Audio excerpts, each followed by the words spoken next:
Okay, good. Well, good morning and welcome. Happy Wednesday to everyone. If you are first time joining us, welcome. It's great to have you on board with us this morning.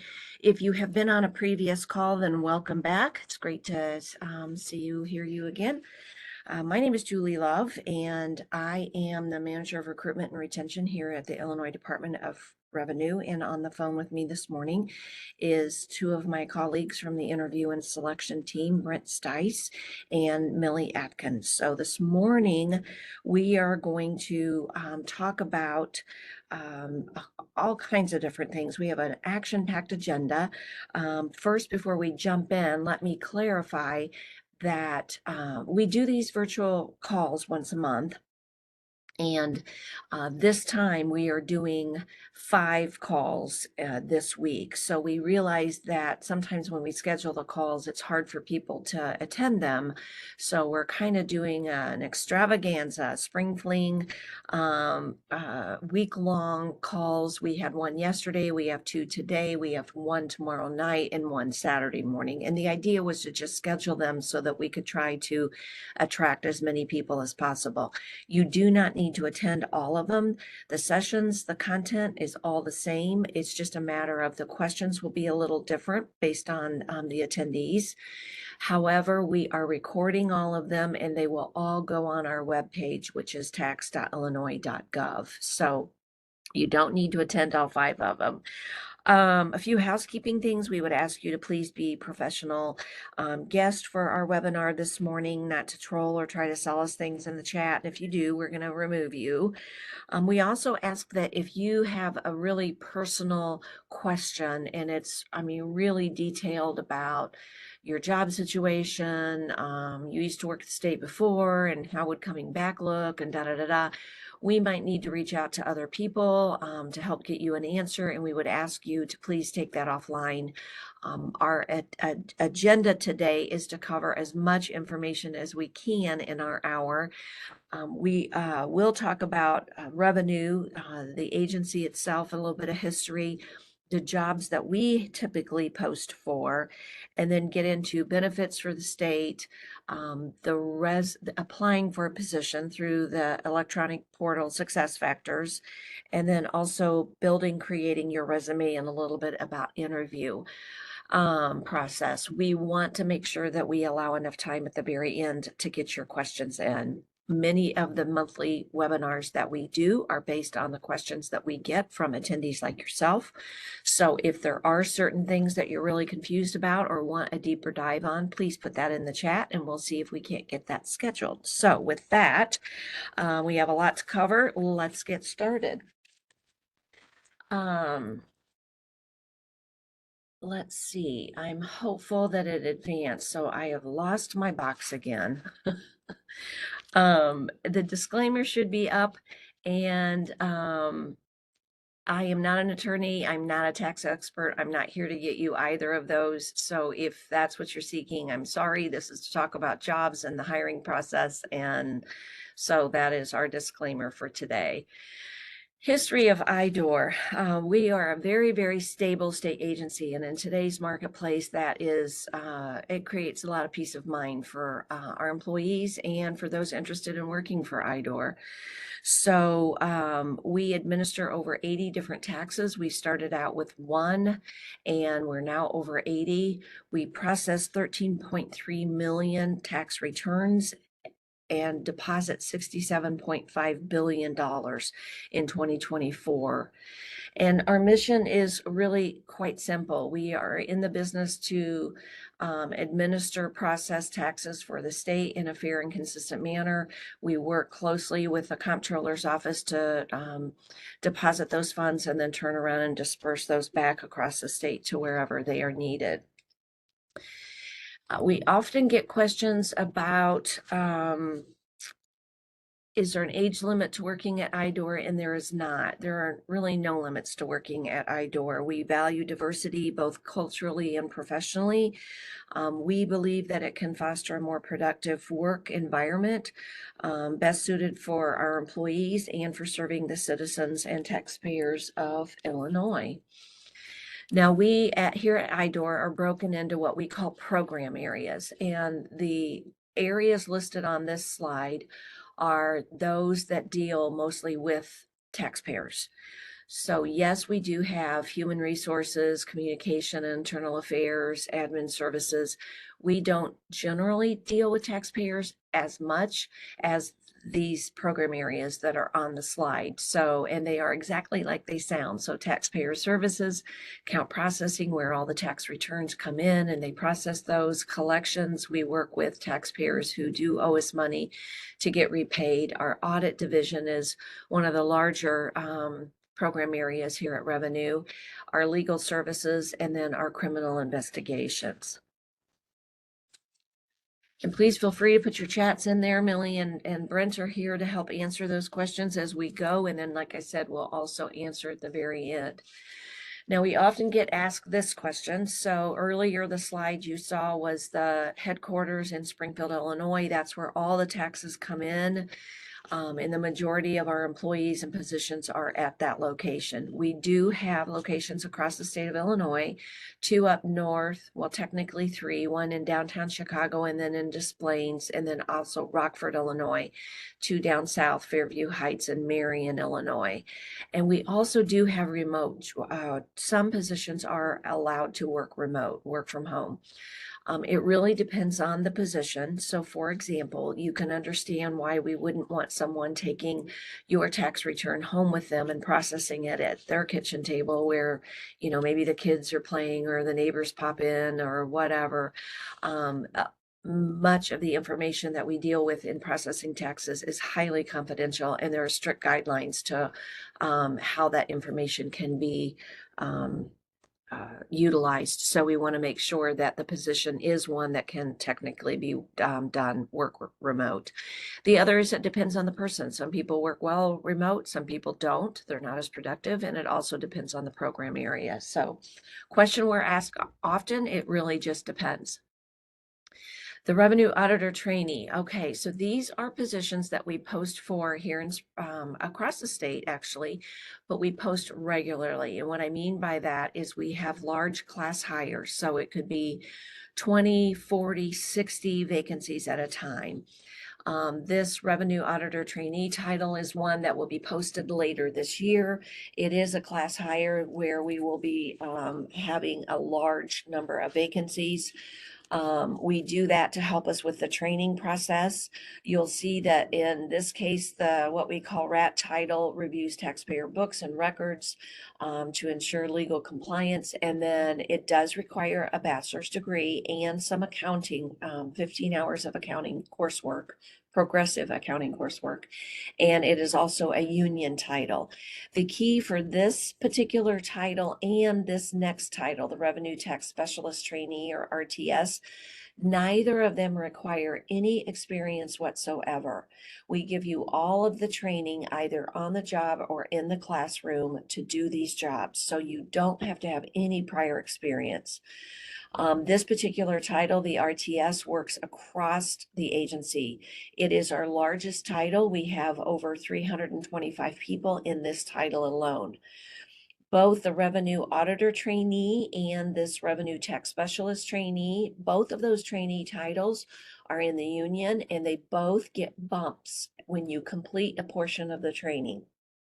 So they're a great way to get your foot in the door since you don't have to have any experience. We give you all the training you need, and then you continue to learn and grow financially as you advance in the title. We have the RTS title in all of the 4 program areas: account processing, taxpayer services, collection, and audit.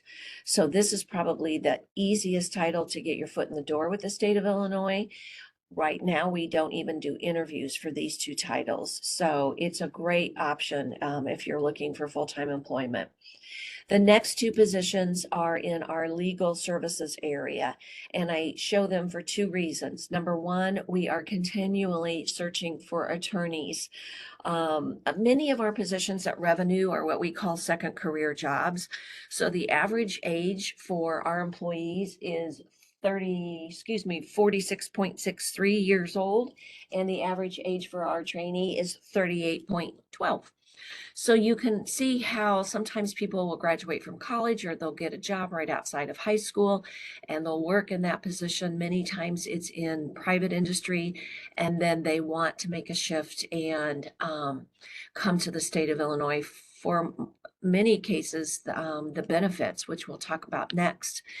So we might have someone working in private industry in a law firm working 90 hours a week and decide they really want that 37.5-hour work week.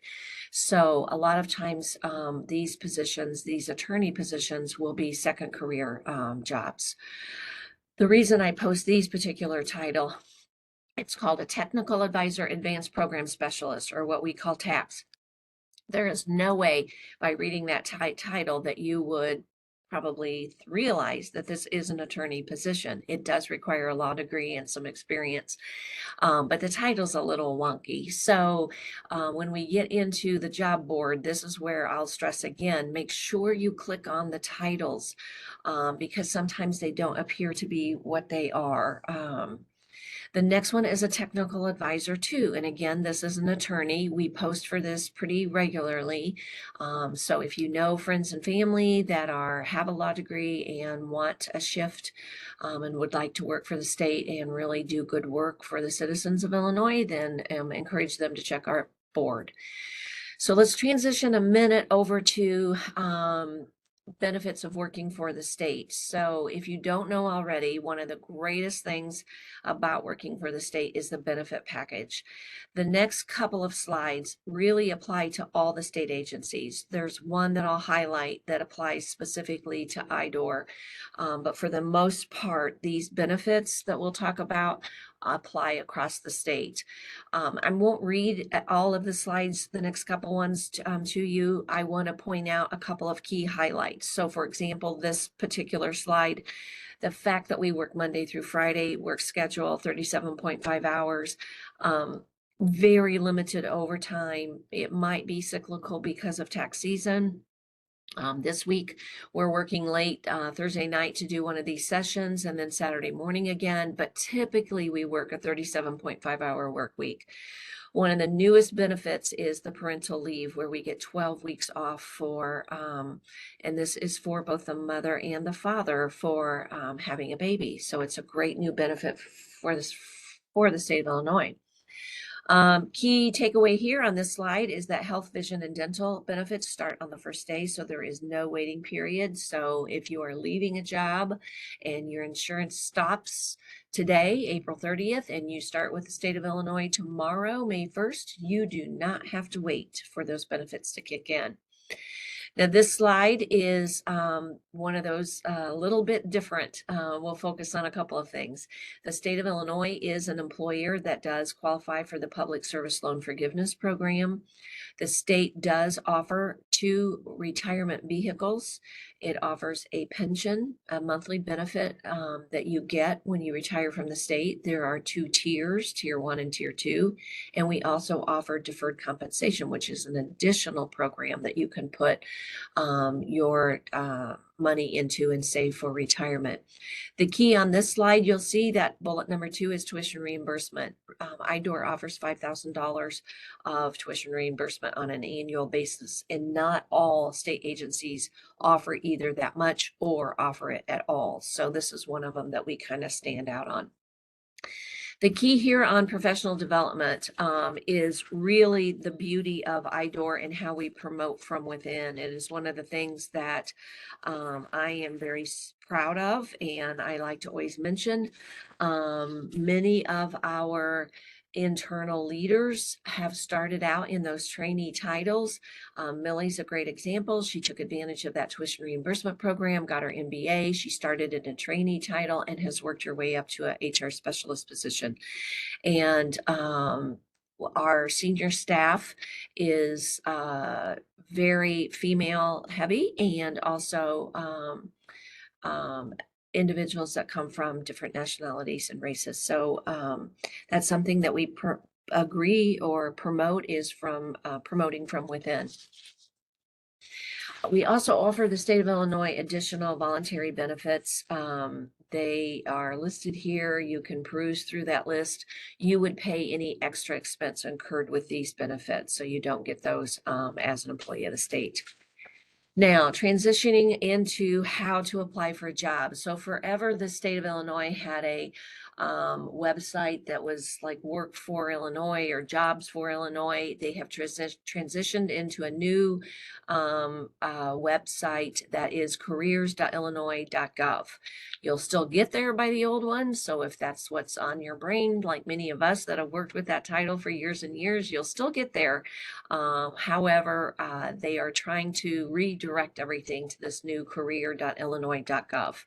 And this is the main page. So if you're looking for jobs in your specific area or a specific title across the state, you would want to land here first. You can winnow down when you click on this or go to this page. There's an option to get more options, and you can search by agency or put in keywords and search that way. So if you want engineering jobs or jobs that work with the disabled or accounting jobs or human resource jobs, you can winnow down.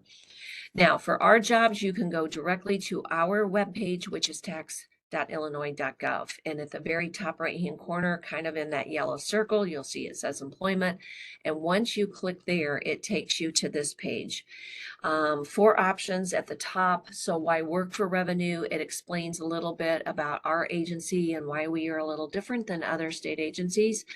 It has a button for the revenue job postings, which shows the jobs that are posted right now today.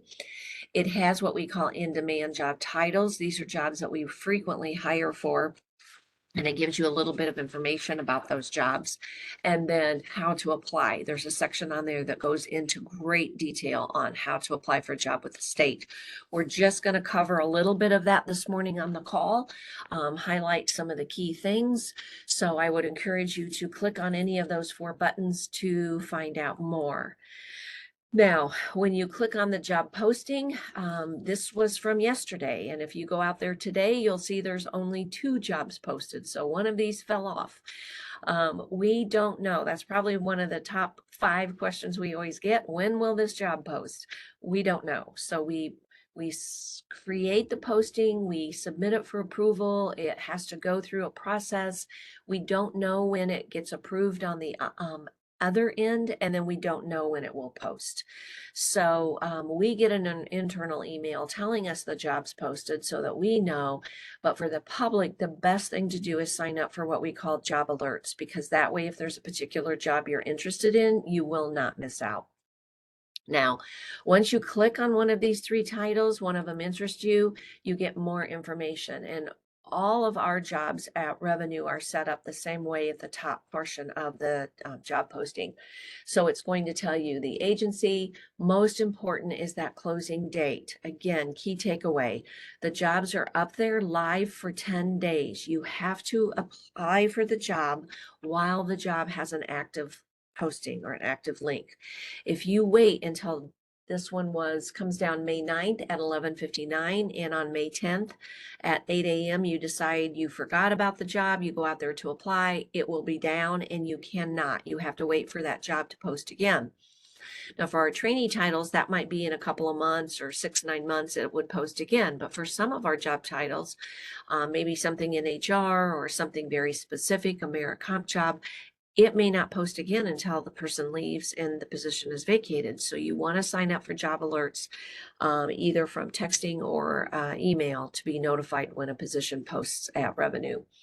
Other important things here are the salaries. We talk about these a little bit. You'll see the salary says $4,096 to $5,464. And if my notes are correct, that was for the RTS title that was posted. The question always comes up, can I ask for more? Our salaries are negotiated with the union and we are bound by those. So if you're currently a state of employee, no, you cannot negotiate that salary. It is what it is. It depends where you are, what step you're on in the scale. If you're new, you can always ask for more depending on your experience or education, and you may or may not get it. But if you think that you look at the salary structure and think, well, I'm going to come in and ask for 54.64, the highest in the range, you will not get it. That I can tell you.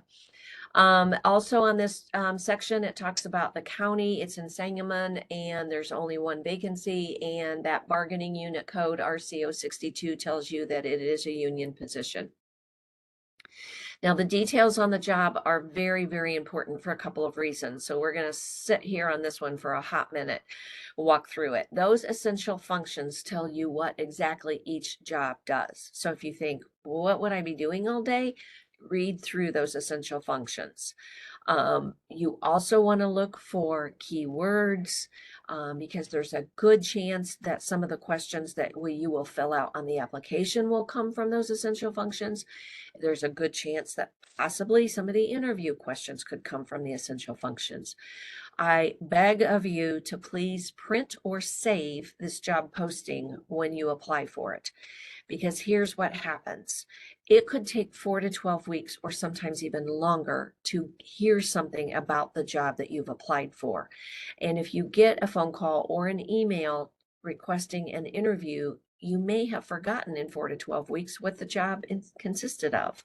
So there's no way for you to practice the interview process. So you want to make sure that you save the job posting. Again, look through those essential job functions to find out what you're going to be doing, potentially interview questions or application questions.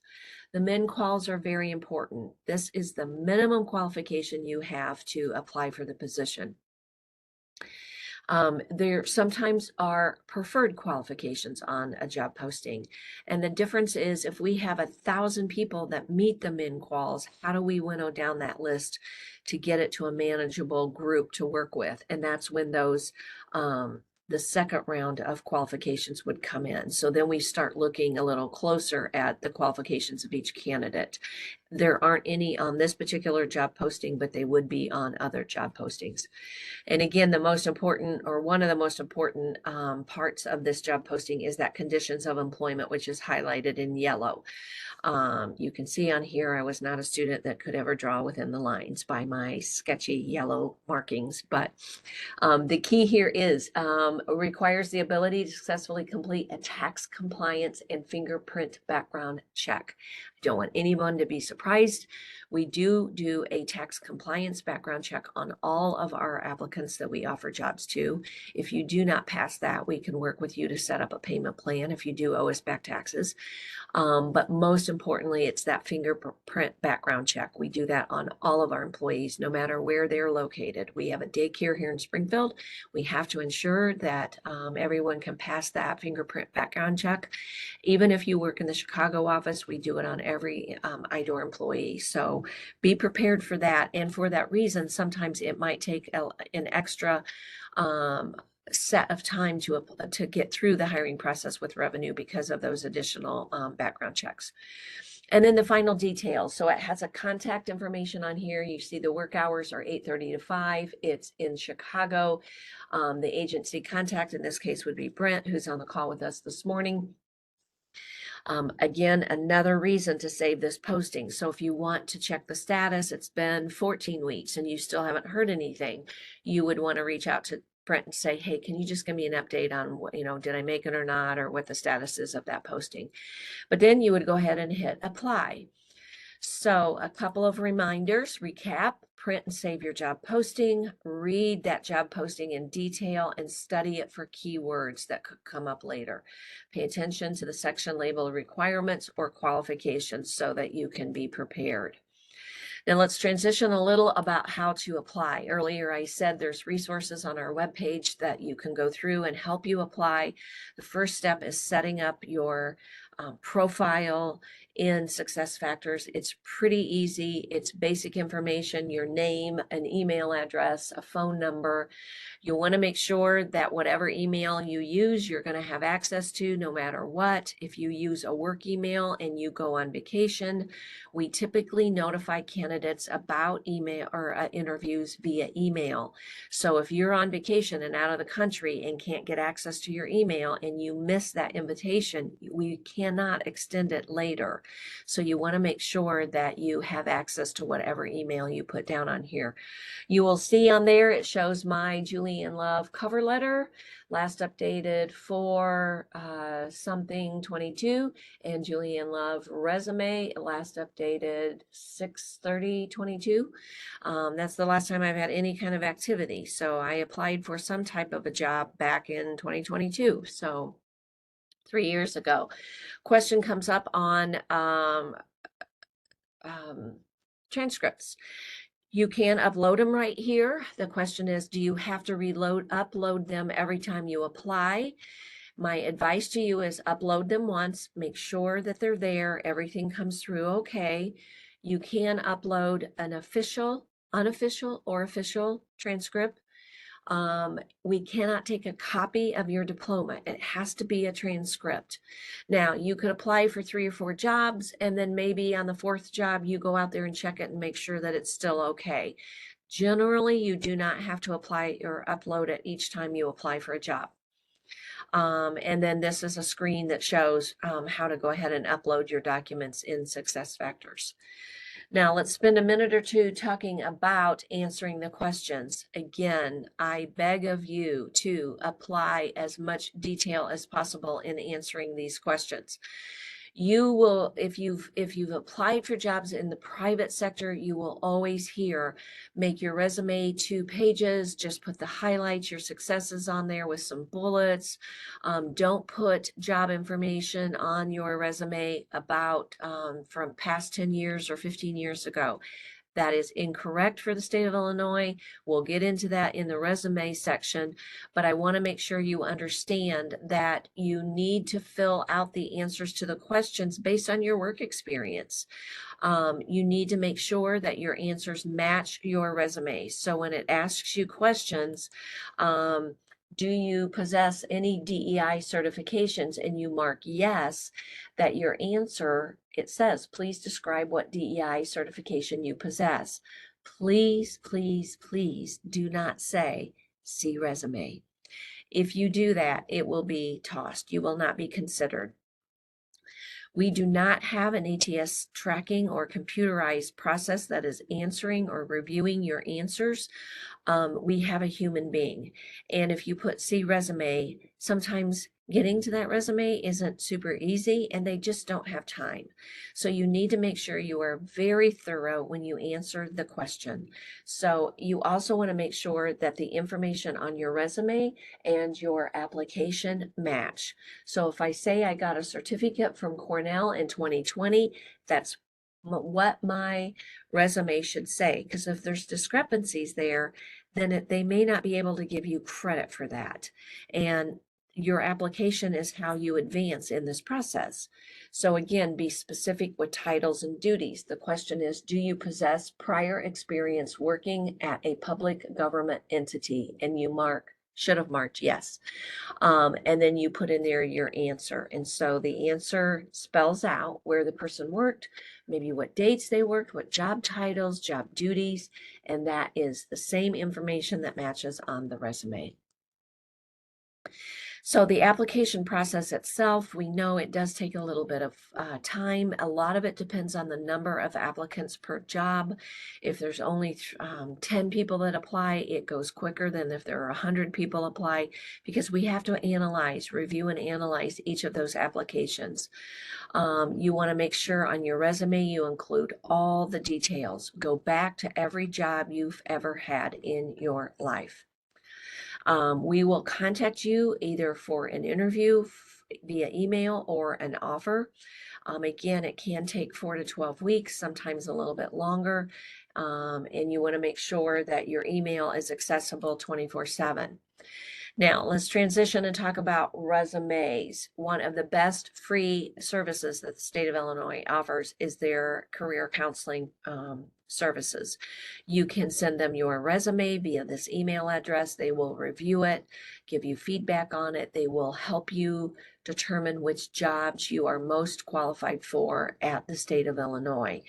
Brent Milley and I are familiar with our jobs here at Revenue. We don't know all of the jobs across the state of Illinois, so those career counselors do, and it's a free service. You can reach out to them and utilize and get help. So again, your public service resume working for the state of Illinois or a federal agency is way different than a private sector. Private sector, if you've just graduated from college, it might be 1 page. If you've worked a little bit, it's 2 pages, typically 10, maybe 15 years if it's job relevant. The state of Illinois, it is all of your experience and work, jobs that you've had. So it could be 10, 15 pages, and that's okay, because you want to show that succession that you've had working and how you've advanced over your career and what job duties and experience that you have. You have to assume you're writing that resume like the person doesn't know anything about what you've ever done. So don't put acronyms on there that make sense to you in your industry, because the person grading your application may not know what a PHR is. In the HR world, of course, everybody knows that's a professional and human resource, but the person grading will not. You also want to make sure your candidates receive a score and rank based on the information you provide. Again, that's why you want to overshare information here. We are not able to contact you on missing information. So if it's not on your resume, we can't assume. And if you talk about supervising people and answer that in a question, but it's not on your resume, we cannot assume that. So you want to make sure that everything is on there. Now, building your resume, certain things you want to make sure you always have on there. If you don't already have a resume, again, that career service, career counseling, those folks can help you put it together. You can go out on Google, you can go out on ChatGPT and give them the basics, and they can draft a resume for you. You want to make sure you have contact information. If you want a summary, we'll talk about that in a minute. Any employment history and the skills that you've done or utilized, military, education, any certification, achievements, or any volunteer work that would map on to the job that you're applying for. Now, there's a little controversy on contact information. Let me explain. During COVID, everybody was moving across the country and working remote, and my job was in Baltimore and I was living in Italy. It didn't really matter during COVID where you lived and where you worked if you were working hybrid. That's changed a little bit. So it used to be you would put your name, just your phone number and an email address, how to contact you best.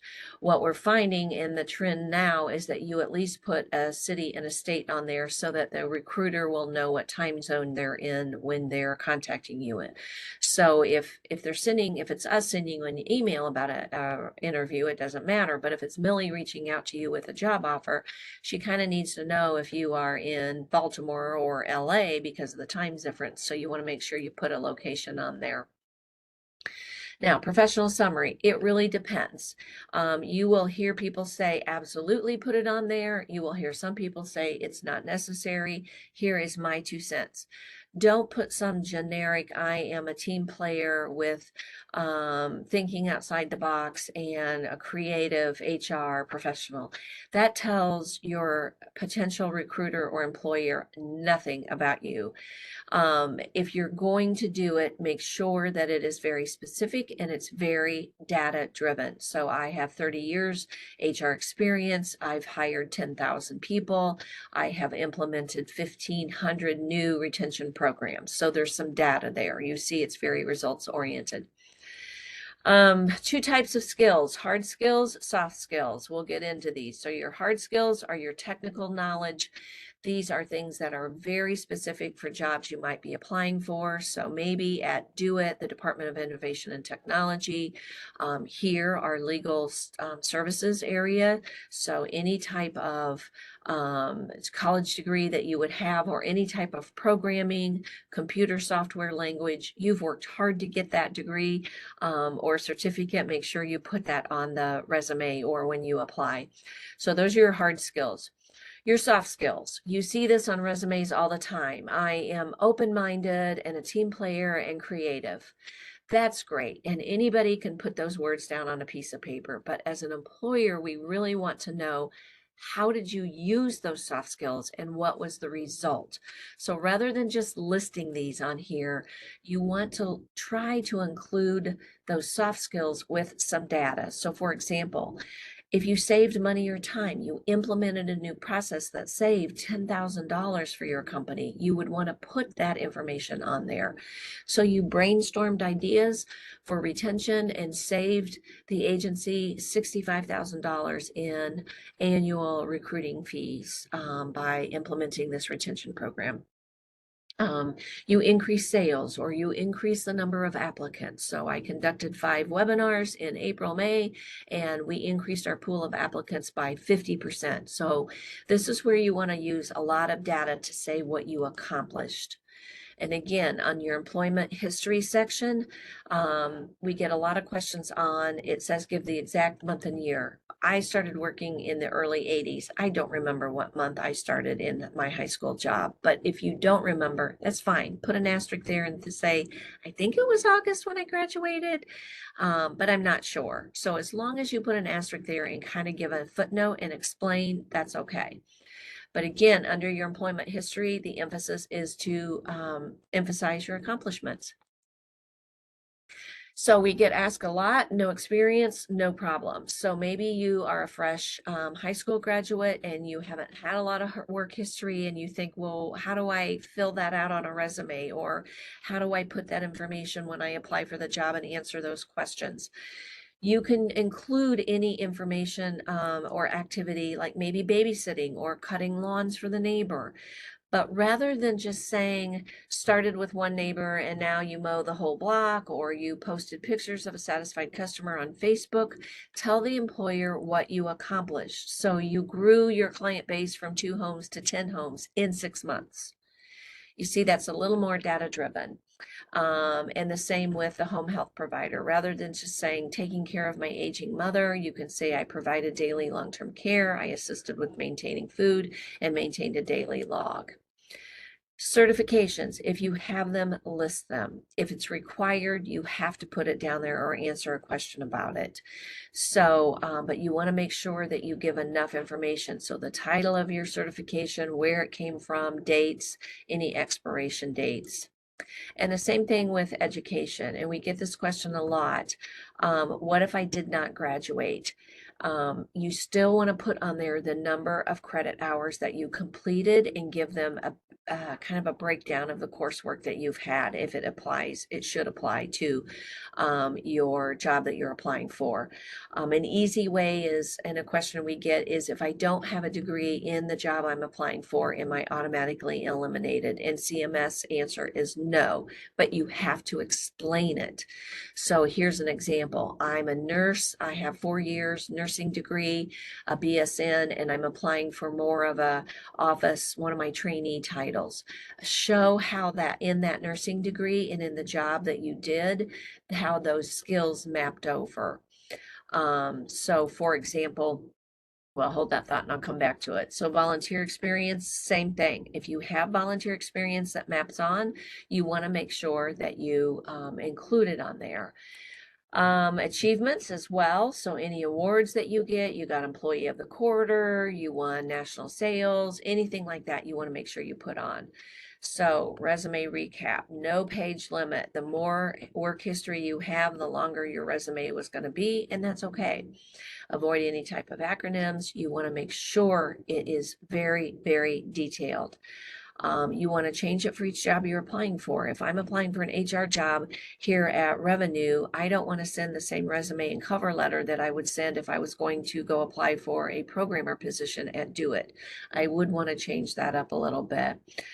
Please don't put see resume for any answer when you apply, and make sure your resume and your application match. So let's transition into the interview, and this is Brent and Millie's forte. So I always encourage them to chime in and talk about anything that I failed to discuss with you. The first thing you need to understand is that our interviews are conducted via WebEx, just like we're doing right now. So this could easily be a panel. Brent would be a moderator. I might be the hiring supervisor, and Millie would be our second panel member. And while Brent walks you through the process, he will explain all the steps.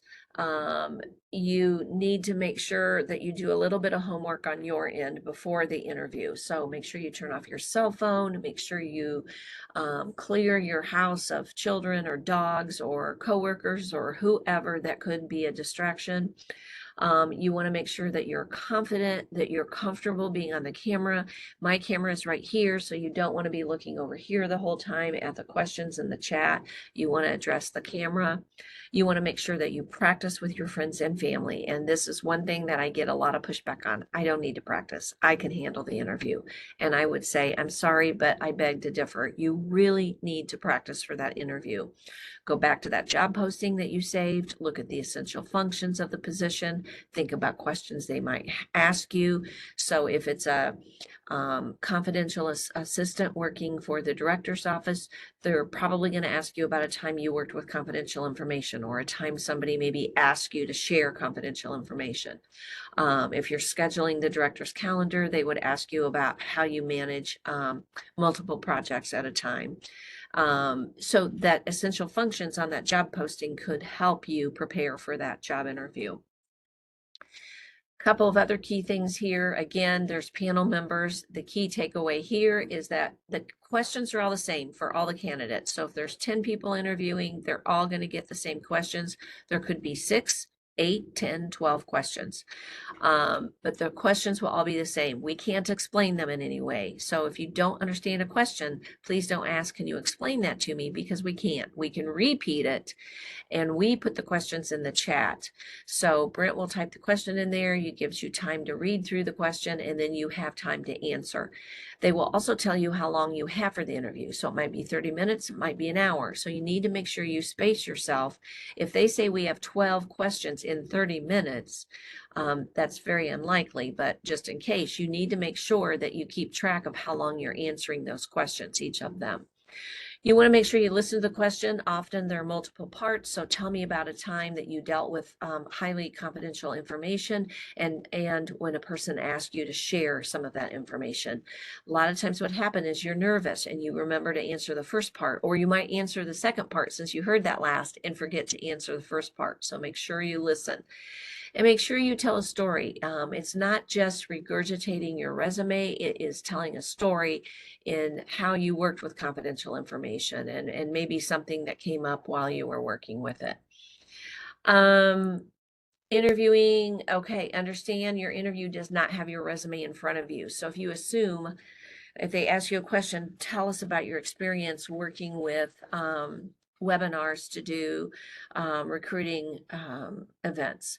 And I think, well, it's right there on my resume that says I conducted monthly virtual webinars and my average attendance was 200 people and I increased that over 6 months. And you think, well, it's right there on my resume. It's not, because the people conducting the interview do not have that resume right in front of them.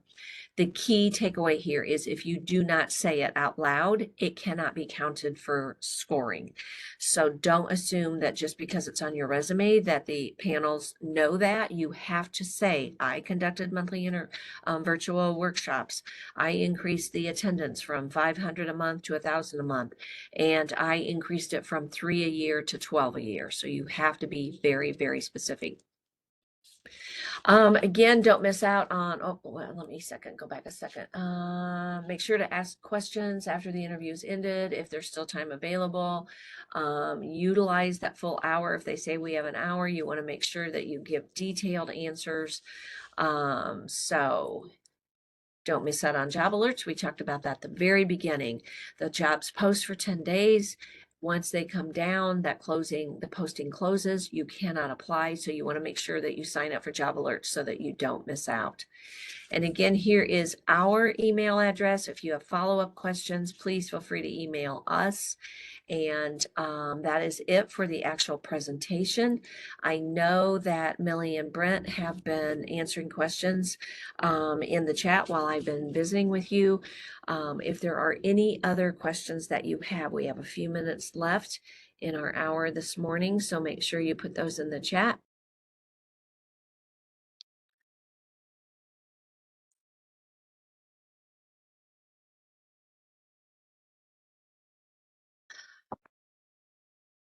You are welcome, Eunice. Again, I will kind of recap these recorded calls. There were 5 of them this week. Today's the second one. There's a call this afternoon, one tomorrow evening at 6:30, and one Saturday morning at 10:30. You do not need to attend them all. It's the same presentation. They are recorded. They will go on our webpage, and you can go back when you go to tax.illinois.gov and find older presentations that we've done. Many of the topics that we do are based on feedback that we get from all of you during this process. So if you have items or areas that you're interested in that you would like to cover, please put that in the chat. You're all very, very welcome.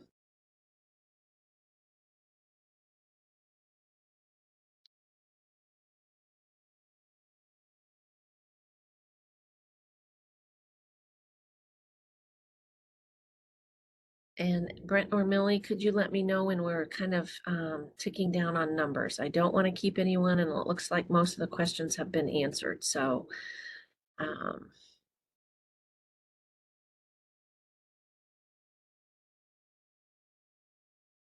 I'm not seeing any other questions come through, and it does look like the numbers are continuing to drop. We're at about 24 now.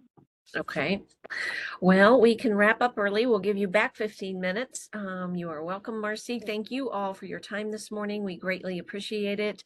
Let us know again if there's anything you're interested in. Keep coming back. We do them monthly, so we might see you on another call. Hope everyone has a great day. Take care. Bye-bye.